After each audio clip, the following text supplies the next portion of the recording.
اعوذ باللہ من الشیطان الرجیم بسم اللہ الرحمن الرحیم سورۃ آل عمران آیا 51 ان اللہ ربی و ربکم فاعبدوہ، بلا شبہ اللہ تعالیٰ میرا بھی رب ہے اور تمہارا بھی، چنانچہ اسی کی عبادت کرو۔ اللہ تعالیٰ میرا بھی رب ہے اور تمہارا بھی، فاعبدوہ یعنی اللہ کی عبادت کرو۔ جس طرح اس کو رب خالق رازق مانتے ہو اسی طرح اس کو معبود مانو، اسے محبت رکھو، اسی سے امیدیں باندھو، اسی پر اعتماد کرو اور اسی سے دعائیں کرو۔ عیسیٰ علیہ السلام کی دعوت فاعبدوہ چنانچہ اسی کی عبادت کرو سے عیسائیوں کی تردید ہوتی ہے۔ عیسائی عیسیٰ علیہ السلام کو اللہ کا بیٹا بناتے ہیں، حالانکہ عیسیٰ علیہ السلام نے خود اقرار کیا وہ میرا بھی رب ہے اور تمہارا بھی۔ قال انی عبد اللہ آتانی الکتاب وجعلنی نبیا، بچے نے کہا یقیناً میں اللہ تعالیٰ کا بندہ ہوں، اس نے مجھے کتاب دی اور مجھے نبی بنایا۔ سورۃ مریم آیت 30۔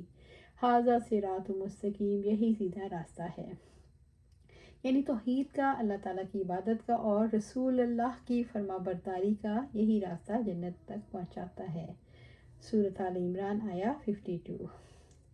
حواریوں کی طرف سے عیسیٰ علیہ السلام کی نصرت کا اعلان کیا گیا۔ فلما احس عیسیٰ منہم الکفر، پھر جب عیسیٰ علیہ السلام نے ان سے کفر محسوس کیا، یعنی عیسیٰ علیہ السلام نے یہ جان لیا یہودی ان کی اطاعت کرنے کے لیے تیار نہیں، قال من انصاری الی اللہ، کہا کون اللہ تعالیٰ کی طرف میرا مددگار ہے۔ عیسیٰ علیہ السلام نے اعلان فرمایا کون ہے اللہ کی راہ میں میرا مددگار، کون ہے جو دین کی دعوت اور کی نصرت کے لیے میرے ساتھ تعاون کرے گا۔ قال الحواریون، حواریوں نے کہا، حواری کا مفہوم انصار کا ہے، یعنی اللہ کے نبی اور دین کے مددگار۔ نحن انصار اللہ، ہم اللہ کے مددگار ہیں۔ حواریوں نے عیسیٰ علیہ السلام کو جواب دیا ہم اللہ تعالیٰ کے دین کے مددگار ہیں۔ اللہ تعالیٰ کے اسی کام کو اللہ تعالیٰ کی مدد کہا جا سکتا ہے، خالص اللہ تعالیٰ کے لیے جو کیا جائے۔ آمنا باللہ واشہد بأننا مسلمون، ہم اللہ پر ایمان لائے اور آپ گواہ ہو جائیں کہ ہم یقیناً فرما برداروں میں سے ہیں۔ دین کی دعوت دینے والے کا معاملہ کسی انسان سے نہیں، اللہ تعالیٰ کی ذات سے ہوتا ہے، یعنی دین کی دعوت دے کر تو اجر اللہ کی ذات سے لینا ہے۔ سورۃ آل عمران آیا 53۔ حواریوں کی دعا، ربنا آمنا بما انزلتا، اے ہمارے رب جو آپ نے نازل کیا ہم اس پر ایمان لائے ہیں۔ حواریوں نے انصار اللہ بننے کے لیے سب سے پہلے اپنے ایمان کو اللہ کے سامنے رکھا، ہم اس پر ایمان لے آئے جو آپ نے نازل کیا۔ واتبعنا الرسول، اور ہم نے رسول کی پیروی کی۔ واکتبنا مع شاہدین، چنانچہ ہمیں بھی گواہی دینے والوں کے ساتھ لکھ لیجئے، کا مطلب ہے ہمیں ان کے ساتھ لکھ لیجئے جو لا الہ الا اللہ کی گواہی دیتے ہیں۔ اس گواہی سے مراد ہے اللہ تعالیٰ کی توحید کا اقرار، انبیاء کی تصدیق اور اس کے مطابق عمل، جو عبادت ان پر واجب ہے اس کو ادا کرتے ہیں۔ سورۃ آل عمران آیا 54۔ یہودیوں نے عیسیٰ علیہ السلام کو قتل کرنے کا منصوبہ بنایا، ومکروا، اور انہوں نے خفیہ تدبیر کی، ومکر اللہ، اور اللہ نے بھی خفیہ تدبیر کی، واللہ خیر الماکرین، اور اللہ تعالیٰ سب خفیہ تدبیر کرنے والوں میں سے بہتر ہے۔ اللہ تعالیٰ بہترین تدبیر کرنے والا ہے، وہ اپنے اولیاء کی حفاظت فرماتا ہے اور ان کے دشمنوں کو ہلاک کرتا ہے۔ سورۃ آل عمران آیا 55۔ اللہ تعالیٰ نے عیسیٰ علیہ السلام کو آسمانوں پر اٹھا لیا۔ اذ قال اللہ یا عیسیٰ انی متوفیک، جب اللہ تعالیٰ نے فرمایا عیسیٰ یقیناً میں تجھے قبض کرنے والا ہوں، متوفی سے مراد ہے میں پورا لینے والا ہوں، یعنی یہودیوں کی سازش سے بچا کر آسمانوں پر اٹھانے والا ہوں۔ اللہ تعالیٰ نے عیسیٰ علیہ السلام کو آسمانوں پر اپنی طرف اٹھایا اور کسی اور شخص پر ان کی مشابہت ڈال دی۔ جس شخص کو ان کا ہم شکل بنایا گیا اسے پکڑ کر صلیب پر چڑھایا گیا اور قتل کر دیا گیا۔ اس طرح اپنے خیال میں انہوں نے عیسیٰ علیہ السلام کو شہید کرنے کی کوشش کی اور اس میں کامیاب بھی رہے۔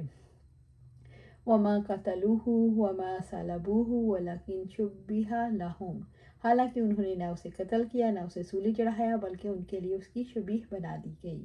متوفی میں وفات سے مراد نیند ہے، جیسے کہ اللہ سبحانہ تعالیٰ نے فرمایا وَهُوَ الَّذِي يَتَوَفَّاكُم بِاللَّيْلِ، اور وہی تو ہے جو تمہیں رات کے وقت وفات دیتا ہے۔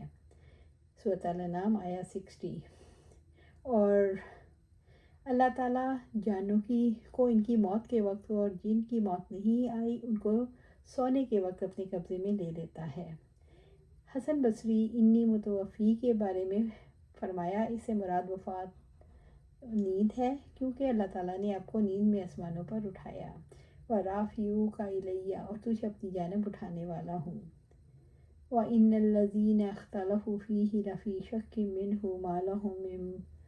مَا لَهُم بِهِ مِنْ عِلْمٍ إِلَّا اتِّبَاعَ الظَّنِّ وَمَا قَتَلُوهُ یقینا۔ سورۃ نساء میں اللہ سبحانہ تعالیٰ فرماتے ہیں، اور بلا شبہ جن لوگوں نے اس میں اختلاف کیا یقیناً وہ اس کے بارے میں شک میں ہیں، انہیں اس کے بارے میں گمان کا پیچھا کرنے کے سوا علم نہیں، اور انہوں نے یقیناً اسے قتل نہیں کیا۔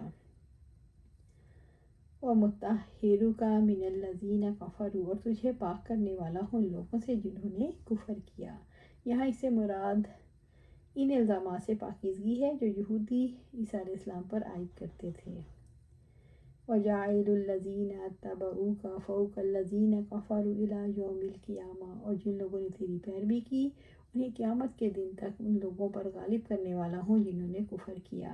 عیسیٰ علیہ السلام کی صحیح معنوں میں پیروی کرنے والے صرف مسلمان ہیں، اور اگر صرف ماننے والے مراد ہوں تو پھر عیسائی اور مسلمان ہیں۔ ثُمَّ إِلَيَّ مَرْجِعُكُمْ، پھر میری طرف تم سب کی واپسی ہے۔ فَأَحْكُم بَيْنَكُمْ فِيمَا كُنتُمْ فِيهِ تَخْتَلِفُونَ، میں تمہارے درمیان ان باتوں میں فیصلہ کروں گا جن میں تم اختلاف کیا کرتے تھے۔ لوگوں کے درمیان اختلافات کا فیصلہ اللہ ہی نے کرنا ہے، اس کا فیصلہ کسی کے خود ساختہ عقیدے کے مطابق نہ ہوگا۔ ابو ہریرہ رضی اللہ عنہ سے روایت ہے کہ آپ صلی اللہ علیہ وآلہ وسلم نے فرمایا، اس ذات کی قسم جس کے ہاتھ میں میری جان ہے، یقیناً قریب ہے کہ عیسیٰ ابن مریم علیہ السلام تم میں اتریں گے، انصاف کرنے والے حاکم ہوں گے، پس وہ صلیب کو توڑ دیں گے، خنزیر کو قتل کریں گے، جزیہ ختم کر دیں گے، اور مال کی فراوانی ہو جائے گی، حتیٰ کہ کوئی اس کو قبول نہ کرے گا۔ ان کے نزدیک یا تو اسلام ہوگا یا قتل۔ وہ شریعت اسلامیہ کے مطابق لوگوں کے درمیان فیصلہ کریں گے، اور مسلمان ہی ان کے مددگار، ان کے پیروکار ہوں گے، اور بہت ممکن ہے اس آیت کریمہ میں اس کی طرف اشارہ ہو۔ یہ غیبی امور میں سے ہے، متشابہات میں داخل ہے، اور اس کی تعویل صرف اللہ سبحانہ تعالیٰ ہی جانتے ہیں۔ اللہ سبحانہ تعالیٰ سے دعا ہے ہمیں قرآن و سنت پر عمل کرنے کی توفیق دے، اس پر جمع دے، اور جنت الفردوس کے اعلیٰ مقام پر اپنے پاس گھر عطا فرمائے۔ آمین یا رب العالمین۔